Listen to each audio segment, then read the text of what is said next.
ಅಜ್ಜಿ ಏನ್ ಮಾಡ್ತಾ ಇದ್ದೀರಾ? ಏನೇನೋ ಇಟ್ಕೊಂಡಿದ್ದೀರಾ ಇಲ್ಲಿ? ಹಾಯ್ ನೋಡಿ, ತಲೆ ಕೂದಲು ಸೊಂಪಾಗಿ ಬೆಳೀಲಿಕ್ಕೆ ಕೊಬ್ಬರಿ ಎಣ್ಣೆಗೆ ಔಷಧಿ ರೂಪದಲ್ಲಿ ಎಣ್ಣೆ ತಯಾರಿಸ್ತಾ ಇದ್ದೀನಿ. ಹೌದಾ? ಕೆಂಪು ದಾಸವಾಳ ಏನಕ್ಕೆ? ಅದು ತಂಪಾಗಿರೋದಕ್ಕೆ, ಕೂದಲು ಸೊಂಪಾಗಿ ಬೆಳೀಲಿಕ್ಕೆ. ಕರಿಬೇವಿನ ಸೊಪ್ಪು ಒಂದಿಡಿ ಹಾಕ್ತಾ ಇದ್ದೀನಿ. ಏನಕ್ಕೆ? ನೋಡಿ, ಇದು ಕೂದಲು ಸೊಂಪಾಗಿ ಉದ್ದಕ್ಕೆ ಕೂದಲು ಬೆಳೀಲಿಕ್ಕೆ. ಉದ್ದ ಬೆಳೆಯುತ್ತೆ, ಕಪ್ಪು ಬರುತ್ತೆ ಕೂದಲು. ಹೌದಾ? ಅದ್ರ ಜೊತೆಗೆ ದಾಸವಾಳ ಸೊಪ್ಪನ್ನು ಕೂಡ ಹಾಕ್ತಾ ಇದ್ದೀನಿ. ಅದು ಕೂಡ ಸೊಂಪಾಗಿ ಉದ್ದಕ್ಕೆ ಬೆಳಿಲಿಕ್ಕೆ ಬರುತ್ತೆ. ಈಗ ಕೈಲಿ 2 ತುಂಡು ಮಾಡಾಕಿದ್ರೆ ಸಾಕು. ಯಾವ ಕಲರ್? ಈ ತರ ಯಾವ ಕಲರ್ ಅಲ್ಲ ತಗೋಬಹುದು. ಯಾವ ಕಲರ್ ದಾಸವಾಳ ಆದ್ರೂ ತಗೋಬಹುದಾ? ತಗೋಬಹುದು, ಬಿಳಿದು ಅಥವಾ ಕೆಂಪು ತಗೋಬಹುದು. ಅದೇ ರೀತಿ ಸಿಬಿ ಎಲೆ ಎಷ್ಟು ತಗೋಬೇಕು? ಸಿಬಿ ಎಲೆ ಒಂದು 10. ಒಂದ್ 10 ತಗೋಬೇಕಾ? ಅದೇನ್ ಬರುತ್ತೆ, ತಲೆಯಲ್ಲಿ ಏನಾಗುತ್ತಲ್ವಾ, ಆ ಏನು ಮತ್ತೆ ಡ್ಯಾಂಡ್ರಫ್ಗೆ ಎಲ್ಲ ಹೊರಟೋಗ್ಬಿಡುತ್ತೆ. ಇದನ್ನ ಸಿಬಿ ಎಲೆ ಹಾಕಿದ್ರೆ ತುಂಬಾ ಒಳ್ಳೇದು. ಹೌದಾ? ಅದ್ರ ಜೊತೆಗೆ ನಿಂಬೆ ಎಲೆ. ನಿಂಬೆ ಎಲೆ ಯಾಕೆ? ಅದು ಕೂಡ ಡ್ಯಾಂಡ್ರಫ್ ಕಡಿಮೆ ಮಾಡುತ್ತೆ. ಅದ್ರ ಜೊತೆಗೆ ಘಮ ಘಮ ಅಂತಿರಬೇಕು ಎಣ್ಣೆ. ಅಷ್ಟೊಂದು? ಒಂದಿಡಿ ಮಲ್ಲಿಗೆ ಹೂವು. ಯಾವ್ದಾದ್ರೂ ಹಾಕ್ಬೋದಾ? ಮಲ್ಲಿಗೆ ಹೂವು ಹಾಕ್ಬೋದು. ಘಮ ಘಮ ಅಂತ ಮಲ್ಲಿಗೆ ಹೂವು ಎಲ್ಲ ಘಮ ಘಮ ಅಂತಿರುತ್ತೆ. ಏನ್ ಪುಡಿ ಇದು? ಇದು ಮೆಂತ್ಯ ಪುಡಿ. ಅದು ತಂಪಾಗಿರಕ್ಕೆ, ಕೂದಲು ಸೊಂಪಾಗಿ ಬೆಳೆಯುತ್ತೆ, ನಮಗೆ ತಂಪಾಗಿ ಆರೋಗ್ಯಕ್ಕೆ ಒಳ್ಳೇದು. ಎಷ್ಟು ಸ್ಪೂನ್ ಹಾಕ್ಬೇಕು ನಾವು? 1 ಸ್ಪೂನ್ ಸಾಕು. 1 ಸ್ಪೂನ್ ಸಾಕು. ಇಷ್ಟು ಮಾಡಿಬಿಟ್ಟು ಚೆನ್ನಾಗಿ ಒಲೆ ಮೇಲೆ ಇಟ್ಬಿಟ್ಟು ಚೆನ್ನಾಗಿ ಕುದಿಸ್ಬೇಕು. ತಣ್ಣಗಾಗಬೇಕು. ತಣ್ಣಗಾದ ಈ ತರ ಕೊಬ್ಬರಿ ಎಣ್ಣೆಗೆ 1 ಲೀಟರ್ ಕೊಬ್ಬರಿ ಎಣ್ಣೆ. ನೀವು ಯಾವ ಕೊಬ್ಬರಿ ಎಣ್ಣೆ? ಯಾವ ತರದ್ದು? ನಮ್ ತೋಟದಲ್ಲೇ ಬಿಡುವಂತ ತೆಂಗಿನಕಾಯಿನಲ್ಲಿ ಕೊಬ್ಬರಿ ಇರುತ್ತಲ್ಲ, ಆ ಕೊಬ್ಬರಿನಲ್ಲಿ ನಾವೇ ಓನಾಗಿ ಕೊಬ್ಬರಿಲಿ ಎಣ್ಣೆ ಮಾಡಿಸ್ಕೊಂಬಂದು ನಮ್ಮ ಸ್ವಂತ ಎಣ್ಣೆ, ಕೊಬ್ಬರಿ ಎಣ್ಣೆ. ಅದಕ್ಕೆ ನೀವು ಎಲ್ಲ ಹೋಗ್ಬೇಕು? ಇಲ್ಲೇ ನಮ್ಮ ಊರ ಪಕ್ಕದಲ್ಲಿದೆ, ಮಿಲ್ಗಳಿದೆ, ಮಾಡ್ಕೊಡ್ತಾರೆ. ಹೌದಾ? ಗಾಣದಲ್ಲಿ ಹಾಕೊಡ್ತಾರೆ. ನಮ್ದೇ ಸ್ವಂತ. ಈ ತರ ಚೆನ್ನಾಗಿ ಕುದಿಸ್ಬೇಕು. ಚೆನ್ನಾಗಿ ಕುದಿಸ್ಬಿಟ್ರೆ ಅದು ಬರುತ್ತೆ ಮೇಲೆ, ಹಾಕಿರೋ ಸೊಪ್ಪೆಲ್ಲ ಹಗುರವಾಗಿ ಮೇಲೆ ಬರುತ್ತೆ. ಆಗ ಆಯ್ತು ಅಂತ. ಅದಾದ್ಮೇಲೆ ಕೆಳಕ್ ತಣ್ಣಗಾಗಂಗೆ ಇಟ್ಬಿಟ್ಟು, ತಣ್ಣಗಾದ್ಮೇಲೆ ಫಿಲ್ಟರ್ ಮಾಡ್ಕೊಂಡ್ರೆ, 1 ಬಾಟ್ಲಿಗೆ ಹಾಕಿ ಇಟ್ಕೊಂಡ್ಬಿಟ್ರೆ ನೋಡಿ ಕುದಿಲಿಕ್ಕೆ ಶುರುವಾಯಿತು.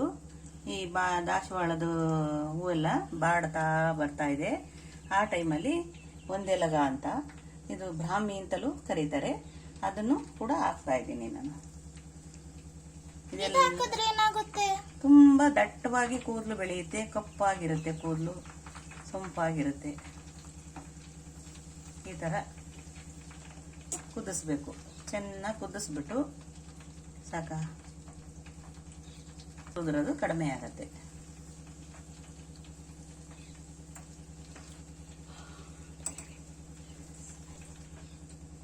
ನೋಡಿ ಕುದೀತಾ ಇದೆ, ಮಲ್ಲಿಗೆ ಹೂವಿನ ಘಮ ಬರ್ತಾ ಇದೆ. ತುಂಬಾ ಸೂಪರ್ ಆಗಿ ಬರುತ್ತೆ ಎಣ್ಣೆ. ಕಲರು ಚೇಂಜ್ ಆಗುತ್ತೆ ಎಣ್ಣೆದು. ಈ ತರ ಕುದಿಬೇಕು. ಚೆನ್ನಾಗಿ ಕುದ್ದಿದ್ದನ್ನ ಉಕ್ಕುತ್ತಿದೆ. ಸ್ವಲ್ಪ ಉರಿ ಕಡಿಮೆ ಮಾಡ್ಕೋಬೇಕು. ಕಡಿಮೆ ಉರಿನಲ್ಲಿ ಮಾಡ್ಕೋಬೇಕು. ಕುದೀತಾ ಕುದೀತಾ ಎಲೆ ಎಲ್ಲ ಮೇಲ್ ತೇಲ್ ಬರುತ್ತೆ.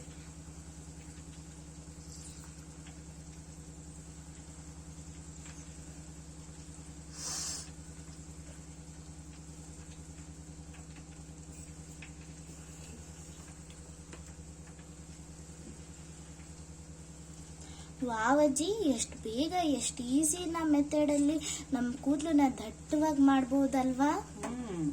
ತುಂಬಾ ದಟ್ಟವಾಗಿ ಉದ್ದಕ್ಕೆ. ಅದು ತುಂಬಾ ಈಸಿ ಇದೆ. ನಾವು ಸಾಮಾನೆಲ್ಲ ಈ ತರದ್ದೆಲ್ಲ ತಗೋಬಂದ್ರೆ ಮನೆ ಹತ್ರನೇ ಎಲ್ಲ ಬೆಳೆದಿರ್ತೀವಲ್ಲ. ದಾಸವಾಳ ಬೆಳೆದಿರ್ತೀವಿ, ಮಲ್ಲಿಗೆ ಬೆಳೆದಿರ್ತೀವಿ, ಕರಿಬೇವು ಬೆಳೆದಿರ್ತೀವಿ, ನಿಂಬೆ ಬೆಳೆದಿರ್ತೀವಿ.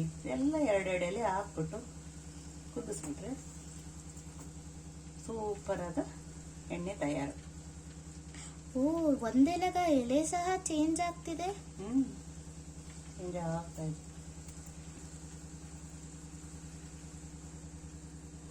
ಹಾ ಹಾ, ಪರಿಮಳ ತುಂಬಾ ಚೆನ್ನಾಗಿ ಬರ್ತಾ ಇದೆ.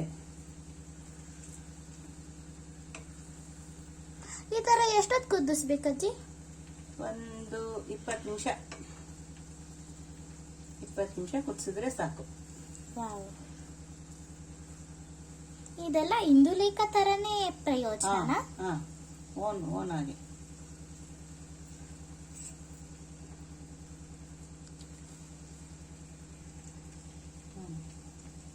ಇದರಲ್ಲಿ ಬಿಳಿ ದಾಸವಾಳ ಇದ್ರೆ ಇನ್ನು ತುಂಬಾ ಒಳ್ಳೆಯದು.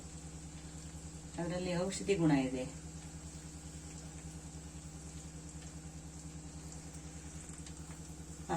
ನೋಡಿ, ಈ ತರ ಎಲೆ ಎಲ್ಲ ತೇಲಿ ಮೇಲ್ ಬಂದು ಗರಿ ಗರಿ ಆಗುತ್ತೆ. ಆ ಟೈಮಲ್ಲಿ ನಾವು ಸ್ಟವ್ ಆಫ್ ಮಾಡಿಬಿಡ್ಬೇಕು.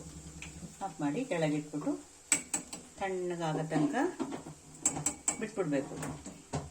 ಆ ಸೊಪ್ಪಿನ ರಸ ಎಲ್ಲ, ಅದರಲ್ಲಿರೋ ಅಂಶ ಎಲ್ಲ ಇಳ್ಕೊಳ್ಳುತ್ತೆ ಎಣ್ಣೆಗೆ. ತಣ್ಣಗಾದ ನಂತರ ಶೋಧಿಸ್ಕೊಂಡು ಒಂದು ಬಾಟ್ಲಿಗೆ ಹಾಕೊಂಡು ಮಡ್ಕೊಂಡು ತಲೆಗೆ ಹಚ್ಕೊತಾ ಇರಬೇಕು.